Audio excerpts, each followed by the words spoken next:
আসসালামু আলাইকুম, welcome back to my channel. আশা করি সবাই ভালো আছেন। আজ আবারও একটি রেসিপি নিয়ে হাজির হয়ে গেছি। আজ তৈরি করে দেখাবো শুকনো চাউলের গুঁড়া দিয়ে নরম তুলতুলে চেতই পিঠার রেসিপি। গরম গরম চেতই পিঠা আর সাথে ভর্তা, এর স্বাদের কথা আর নাই বা বলি। চলুন তাহলে দেখে নেই নরম ও তুলতুলে চেতই পিঠার রেসিপি।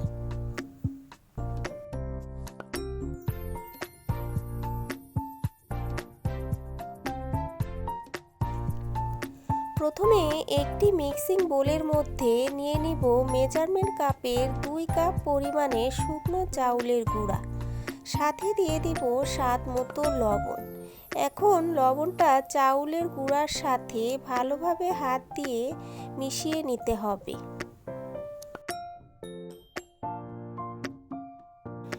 এখন এর মধ্যে দিয়ে দিব 1 কাপ পরিমাণে গরম পানি। গরম পানি বলতে একদম ফুটন্ত গরম পানি না, আপনার হাতে সয় এরকম গরম পানি দিয়ে ভালোভাবে ছেনে নিতে হবে।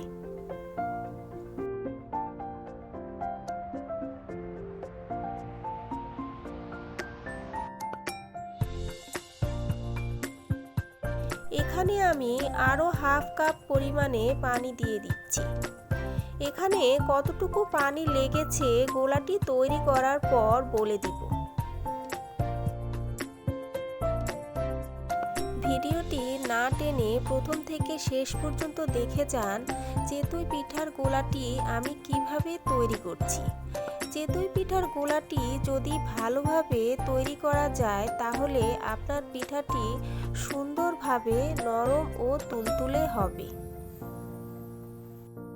এ পর্যায়ে দিয়ে দিব উঁচু উঁচু করে 2 টেবিল চামচ ময়দা।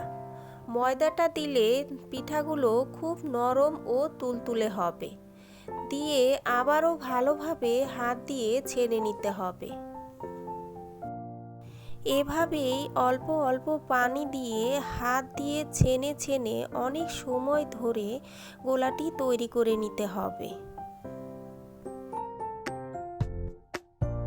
গোলাটি আমার খুব সুন্দরভাবে ছেনা হয়ে গেছে। এখন এর মধ্যে আরও 1 কাপ পরিমাণে পানি দিয়ে দিব।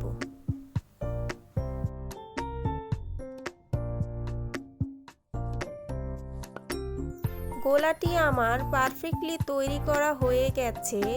এখানে প্রায় 2.5 কাপের মতো পানি লেগেছে। গোলাটির ঘনত্বটা দেখে নিশ্চয়ই বুঝতে পাচ্ছেন আমি কতটুকু পাতলা রেখেছি। এখন এটি একটি ঢাকনা দিয়ে ঢেকে 20 মিনিটের জন্য রেস্টে রেখে দিব।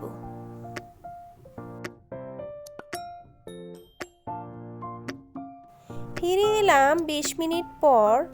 এখন আমরা পিঠাগুলো বানিয়ে নিব। পিঠা বানিয়ে নেওয়ার আগে অবশ্যই একটি চামচের সাহায্যে ভালোভাবে উপর নিচ করে নেড়েচেড়ে নিতে হবে।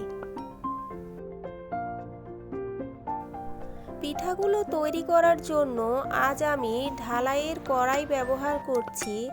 আপনারা চাইলে মাটির হাঁড়ির মধ্যেও তৈরি করে নিতে পারেন। এর জন্য আমি প্রথমেই কড়াইটি 5 মিনিটের মতো হাই হিটে গরম করে নিয়েছি।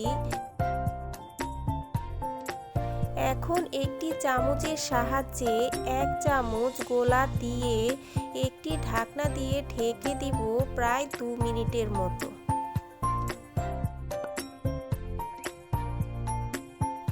ফিরে এলাম 2 মিনিট পর।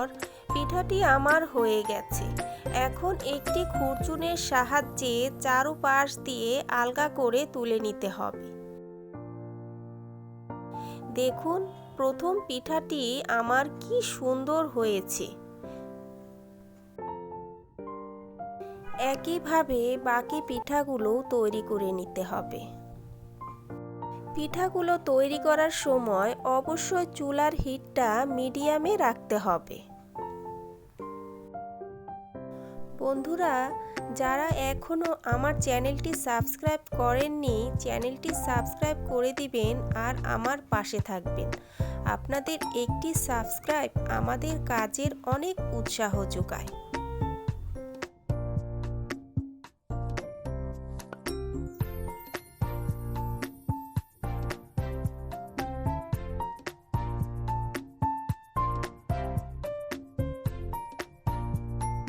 এক এক করে সবগুলো পিঠা আমার বানানো হয়ে গেছে।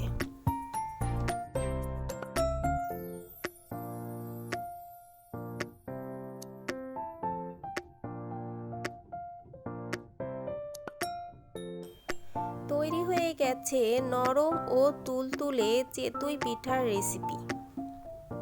এখন এই চিতই পিঠা আপনি ভর্তা, গরুর মাংস বা মুরগির মাংস দিয়ে সার্ভ করতে পারেন।